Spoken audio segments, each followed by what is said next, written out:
پیارے دوستو، حدیث پاک کا مفہوم ہے کہ جب انسان مر جاتا ہے تو اس کے اعمال کا سلسلہ منقطع ہو جاتا ہے، یعنی ختم ہو جاتا ہے، سوائے 3 چیزوں کے۔ نمبر 1، صدقہ جاریہ، یعنی کسی مدرسے میں کوئی حصہ ملا دیا، کہیں مساجد بنوا دی، کسی مدرسے میں نلکا لگوا دیا یا کہیں درخت لگا دیا تاکہ اس درخت سے لوگ فائدہ اٹھاتے رہیں، یعنی اس درخت کے پھل کھاتے رہیں یا اس درخت کے سائے تلے بیٹھتے رہیں۔ نمبر 2، نافع علم، یعنی جس علم سے نفع حاصل ہو، یعنی کسی کو قاری بنا دیا یا کسی کو حافظ بنا دیا یا کسی کو مفتی بنا دیا یا کسی کو عالم فاضل بنا دیا۔ نمبر 3، صالح اولاد، وہ اولاد جو اس کے مرنے کے بعد اس کے پیچھے دعائے مغفرت کرتی رہے،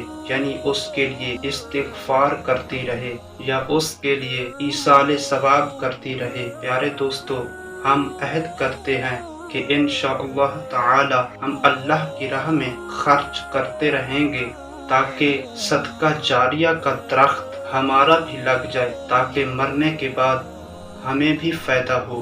اور علم دین سیکھتے رہنا چاہیے اور دوسروں کو بھی سکھاتے رہنا چاہیے تاکہ نفع دینے والے علم کے ذریعے قبر میں ہمیں بھی فائدہ ہو۔ اور اپنی اولاد کی تربیت کرنی چاہیے۔ اگر ہم اچھی تربیت کریں گے تو ہماری اولاد صالح بنے گی۔ اللہ پاک سے دعا ہے کہ ہمیں اچھے کام کرنے کی توفیق عطا فرمائے۔ اللہ پاک سے دعا ہے کہ ہمیں خیرات و صدقات کرنے کی توفیق عطا فرمائے اور علم نافع حاصل کرنے کی توفیق عطا فرمائے اور دوسروں کو بھی نفع دینے والا علم سکھانے کی توفیق عطا فرمائے اور اپنی اولاد کی اچھی تربیت کرنے کی توفیق عطا فرمائے۔